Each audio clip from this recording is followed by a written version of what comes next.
Good morning students. आज हम जानने वाले हैं अपने नए सब्जेक्ट स्पोर्ट्स साइकोलॉजी के इतिहास के बारे में। History of sports psychology. बच्चों, ये विषय बहुत ही जानकारियों भरा है। जैसा कि हम जान भी चुके हैं कि sports psychology it's a applied branch of psychology, और स्पोर्ट्स साइकोलॉजी किस तरह से हमारे खिलाड़ियों की मदद करती है अपने प्रदर्शन को और बेहतर करने के लिए। इसी की श्रृंखला में हम आगे बढ़ते हैं और जानते हैं कि स्पोर्ट्स साइकोलॉजी जो आज हमारे सामने एक प्रोफेशन के रूप में अपनी स्थिति बना चुकी है, उसका उद्भव किस प्रकार हुआ। The very first laboratory of sports psychology was founded by Dr. Carl Diem in Berlin, Germany. जी हाँ, 1920 के वर्ष में सबसे प्रथम खेल मनोविज्ञान की प्रयोगशाला का निर्माण किया गया, और यह निर्माण किया गया डॉक्टर कार्ल डीम के द्वारा बर्लिन, जर्मनी में। 1920 में ही शारीरिक शिक्षा के एक संस्थान का भी गठन किया गया रॉबर्ट वर्नर्स कल्ट के द्वारा। यह कॉलेज भी बर्लिन, जर्मनी में ही स्थित है। एक प्रयोगशाला का भी गठन किया गया। यह प्रयोगशाला मापन, शारीरिक क्षमताओं एवं खेलों के प्रति रवैये को जांचने के लिए एवं परखने के लिए स्थापित की गई। सन 1921 में स्कल्ट ने अपना एक रिसर्च पेपर भी पब्लिश करा जिसका नाम था body and mind in sports. Russia में खेल मनोविज्ञान के विभिन्न प्रयोग किए गए, और इन प्रयोगों की शुरुआत सन 1925 में एक शारीरिक संस्कृति के एक संस्थान में मॉस्को एवं लेनिनग्राड में हुई। खेल मनोविज्ञान का डिपार्टमेंट पहली बार 1930 व उसके आसपास ही औपचारिक रूप से शुरू किया गया। शरद युद्ध के काल के समय 1946 से 1989 के दौरान खेल मनोविज्ञान के विभिन्न कार्यक्रमों का गठन किया गया व शुरुआत की गई। इन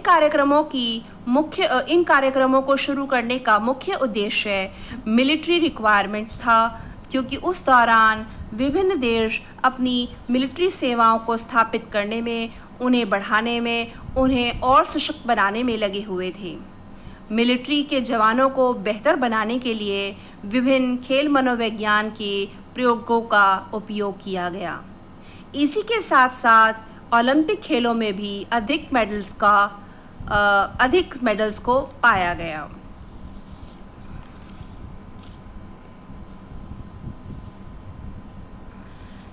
खेल मनोविज्ञान आगे चलकर नॉर्थ अमेरिका में भी इसका बहुत बड़ा स्वरूप देखने को मिला। सन 1890 में E.W. स्क्रिप्चर्स के द्वारा बिहेवियरल प्रयोगों का प्रयोग किया गया। ये सभी प्रयोग खिलाड़ियों के रिएक्शन टाइम, स्कूल के बच्चों में थॉट टाइम और विभिन्न एक्यूरेसी को जांचने के लिए किया गया। नॉर्मन ट्रिपलेट नाम के एक वैज्ञानिक शोधकर्ता ने साइकिल चलाने वाले खिलाड़ियों पर भी बहुत से प्रयोग किए। उन्होंने ये जांचा कि साइकिल चलाने वाले खिलाड़ी जब पेसमेकर के साथ या एक ओपोनेंट के साथ साइकिल चलाते हैं या खेल खेलते हैं, तो उस दौरान उनका खेल की प्रदर्शन और बेहतर हो जाता है, उनकी क्षमताएं और निखर कर सामने आती हैं। उन्होंने अपना सर्वप्रथम वैज्ञानिक पेपर लिखा जो कि the dynamogenic factor in pacemaking and competition के नाम से प्रसिद्ध हुआ। यह 1898 में अमेरिकन जर्नल ऑफ साइकोलॉजी में छपा। लैशले एंड वॉटसन के द्वारा लर्निंग कर्व पर नोविस आर्चर्स पर कार्य किया गया। बेब रुथिन 1921 में बेसबॉल प्लेयर्स पर काम किया। इस काम के द्वारा बहुत से नए आयामों पर जोर दिया गया। उन्होंने बेसबॉल के खिलाड़ियों के कोऑर्डिनेशन, उनकी रिस्ट मूवमेंट और उनके रिएक्शन टाइम को जांचा एवं उनके खेल क्षमताओं के बारे में खुलकर बात की। कॉलमैन ग्रिफिथ अमेरिका के सर्वप्रथम खेल मनोवैज्ञानिक माने जाते हैं। उन्हें खेल मनोविज्ञान का पिता भी कहा जाता है। उन्होंने सर्वप्रथम यूनिवर्सिटी ऑफ इलिनॉइस में अपने शोध कार्य को जन्म दिया, जो शोध कार्य अप्लाइड स्पोर्ट्स साइकोलॉजी के नाम से जाने गए। उन्होंने बहुत सारे शोध कार्य विजन, अटेंशन, जो कि बास्केटबॉल एवं फुटबॉल के खिलाड़ियों पर किए गए। इसी के साथ उनके बहुत से रोचक कार्य थे जो reaction time, muscular tension, relaxation और मेंटल अवेयरनेस से जुड़े हुए थे। ग्रिफिथ ने 1925 में साइकोलॉजी ऑफ स्पोर्ट्स के नाम से यूनिवर्सिटी ऑफ इलिनॉइस में एक रिसर्च सेंटर का भी, एक रिसर्च प्रयोगशाला का भी गठन किया। द साइकोलॉजी ऑफ कोचिंग 1926 में व द साइकोलॉजी ऑफ एथलेटिक्स 1928 में कॉलमैन के द्वारा बड़ी ही प्रसिद्ध पेपर पब्लिश किए गए। 1938 में ग्रिफिथ वापस खेलों में ही चले आए। यूं तो वे एजुकेशनल साइकोलॉजी से जुड़े हुए थे, पर उन्होंने प्राथमिक व बहुत सारे कार्य खेलों से जुड़े हुए खिलाड़ियों और उनसे जुड़े हुए मनोविज्ञान से ही किए। ग्रिफिथ को सन 1938 में ही शिकागो कब्स के द्वारा $1500 के लिए एक स्पोर्ट्स साइकोलॉजिस्ट के रूप में नियुक्त किया गया। कॉलमैन ग्रिफिथ ने बहुत से कंट्रीब्यूशंस खेल मनोविज्ञान की लिए किए, जो बहुत ही नोटेबल हुए, बहुत ही प्रसिद्ध हुए और लोगों को उनसे बहुत कुछ सीखने को मिला। आगे आने वाले खेल मनोवैज्ञानिकों के लिए कॉलमैन ग्रिफिथ के कार्य सदैव ही प्रभावशाली रहे। जैसा कि मैंने आपको पहले भी बताया है, way the father of sports psychology के नाम से जाने जाते हैं। वह द प्रोफेट विदाउट डिसाइपल्स के नाम से भी वे प्रसिद्ध हुए। द प्रोफेट विदाउट डिसाइपल्स यानी कि एक ऐसा ऋषि जिसके अनुयायी नहीं हुए।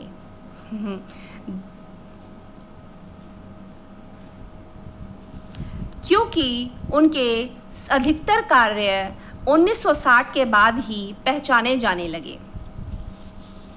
हरिचरण एक और ऐसे खेल मनोवैज्ञानिक हुए जिनके कार्य ने एक बहुत ही बड़ा अंतर लाने में मदद की। 1938 में उन्होंने खेल मनोविज्ञान का प्रभाव खिलाड़ी की मोटर स्किल्स पर जांचा। उन्होंने हाई एल्टीट्यूड में काम करने वाले खिलाड़ियों, एक्सरसाइज, उनकी performance, decompression sickness, kinesthetic perception, learning of motor skill पर भी कार्य किए। ये सभी कार्य ऐसे कार्य थे जो ट्रेनिंग की नज़र से, ट्रेनिंग के दर्शन से बहुत ही प्रभावशाली साबित हुए। जी हाँ, ऐसे खिलाड़ी जो हाई आल्टीट्यूड पर ट्रेनिंग करते थे, प्रैक्टिस करते थे या परफॉर्मेंस की तैयारी करते थे, उनके लिए इन कार्यों से काफ़ी मदद मिली और ये कार्य मील का पत्थर साबित हुए। 1964 में उन्होंने एक paper physical education and academic discipline के नाम से भी एक पेपर खेल मनोविज्ञान को संबोधित करते हुए लिखा।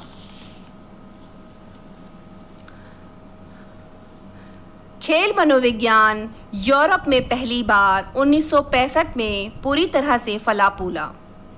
पहली world congress of sports psychology Rome में आयोजित की गई।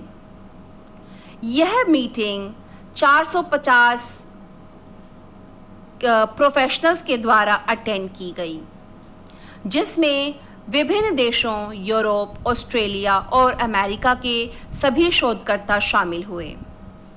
इसी ने international society of sports psychology ISSP को जन्म दिया। The ISSP became a prominent sports psychology organization after the Third World Congress of Sports Psychology in 1973. European federation of sports psychology का गठन 1968 में किया गया। इस तरह एक के बाद एक खेल मनोविज्ञान के क्षेत्र में विभिन्न प्रयोगशालाएं व विभिन्न कार्यकारिणी फेडरेशंस का गठन किया गया। नॉर्थ अमेरिका में खेल मनोविज्ञान का साथ देते हुए, बल देते हुए शारीरिक शिक्षा के क्षेत्र में काफ़ी महत्वपूर्ण योगदान दिए गए। North America society for psychology of sports and physical activity NASPSPA का जन्म भी इसी उद्देश्य को ध्यान में रखते हुए किया गया। 1977 में कनाडा में Canadian society for psychomotor learning एवं स्पोर्ट्स साइकोलॉजी की स्थापना की गई। सबसे पहला journal the journal of sports psychology came out in 1979 and in 1985।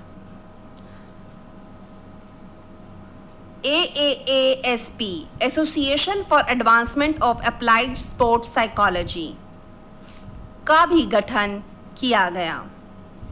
यह एसोसिएशन न केवल एडवांसमेंट पर कार्य करती थी बल्कि इसका कार्य रिसर्च का भी रहा।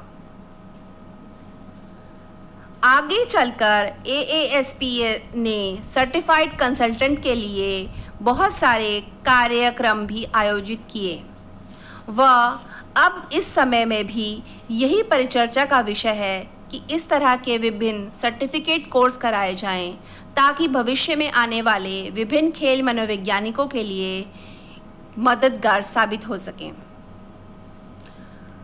आशा करती हूँ कि आपको इस प्रेजेंटेशन से काफ़ी मदद मिली होगी व इसका आप अनुसरण करें। इसके अलावा भी आप अन्य किताबों को पढ़ें और सुनें। धन्यवाद।